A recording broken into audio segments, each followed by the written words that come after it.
What's going on, guys? In today's video I want to go over how to perfect your crosshair placement. This is something that is important for all players to utilize for maximum efficiency in your aim. In simple terms, attempting to minimize your crosshair movement as much as possible prior to shooting will always be more accurate and consistent over large movements referred to as flicking or flick shots. Therefore, crosshair placement is an element of your aim training that you should put a large focus into daily. If you watch some of the best low-sense players, they all do this very well, and specifically controller players do this the best out of anyone. This is because flick shotting on the controller is much more difficult than doing so on keyboard and mouse. Therefore, they must compensate for this with great crosshair placement. This ends up being a much more efficient aiming strategy and turns a weakness into a strength.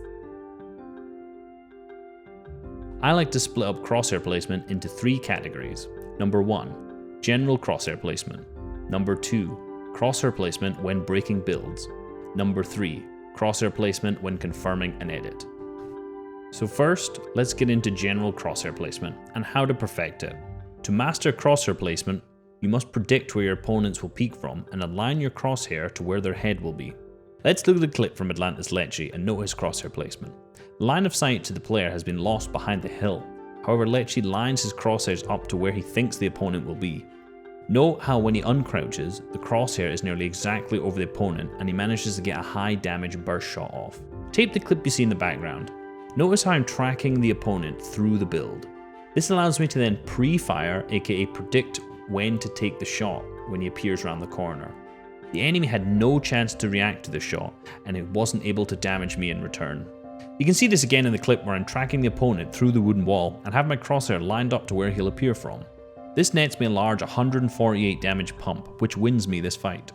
Ensuring that you're predicting where your opponent will be in combination with a right hand peek will be a guaranteed way for you to hit higher damage shots more consistently.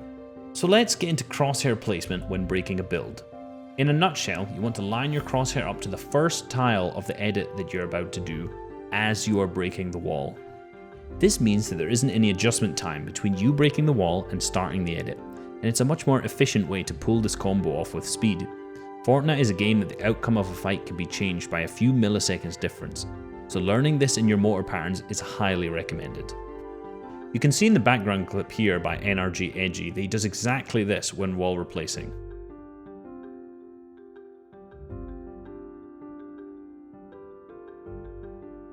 Another aspect to know about this is that players don't always break builds with their pickaxe. Sometimes it's done with shotgun or AR. The same tip still applies whatever you're breaking the tile with.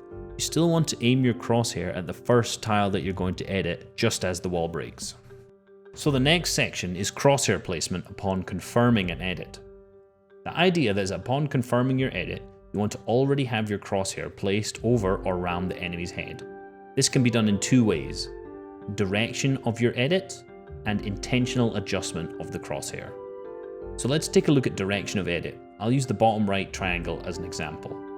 If you start this edit from the middle right square, pull down and then left, upon confirming this, you should be looking towards the opponent's feet. However, if you start this edit in the bottom middle tile and move right and upwards, your crosshair is already at head height, and this will make it much easier to hit higher damage headshots this way. I will note here that if you're a controller player, the worst thing you can do for your aim is aim below an opponent, especially on the advanced aim assist settings. This slowdown of aim assist will almost make it impossible to drag up to the head in a fast enough time. Therefore, I feel a lot of people always complain about my pumps only hit 27, when in reality their crosshair placement is very poor. This is also why when a lot of players run into a box and ramp into it, they edit away from themselves rather than towards it to create a half ramp that the opponent is underneath. This already lines up your crosshair to take a great headshot instead of being looking to the left of them.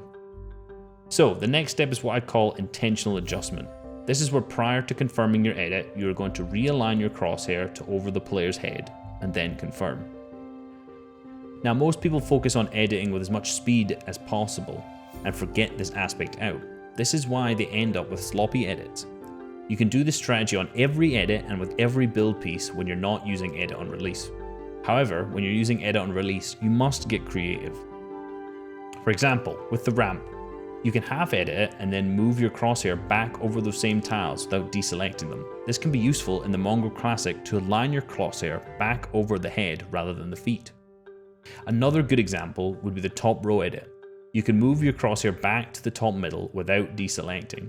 This will allow you to place your crosshair over the opponent and get a higher damage shot off, like the clip I have in the background here where I pumped the opponent for 170 damage. So how do we practice this? Well, I recommend for general crosshair placement that you go into games and don't build or edit as much. It sounds scary, but in reality, you'll work on your movement and your crosshair placement by default because you have to.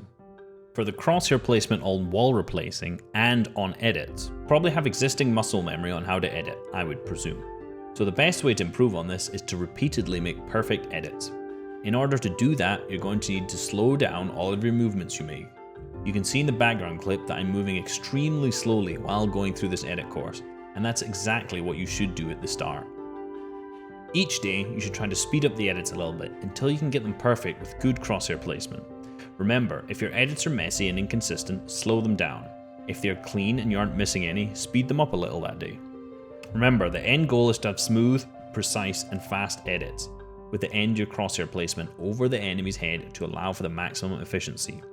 The goal isn't just to edit as quickly as possible.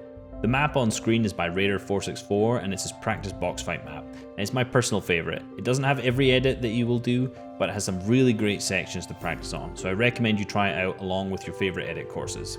So, in conclusion, line up your crosshair where you predict your opponents to peek from, ensure that your crosshair is placed over the first tile that you're going to edit when breaking a wall, choose a direction for each edit that will align your crosshair with the enemy's head, adjust your crosshair manually before confirming the edit if the above is not applicable, and most importantly, practice slowly.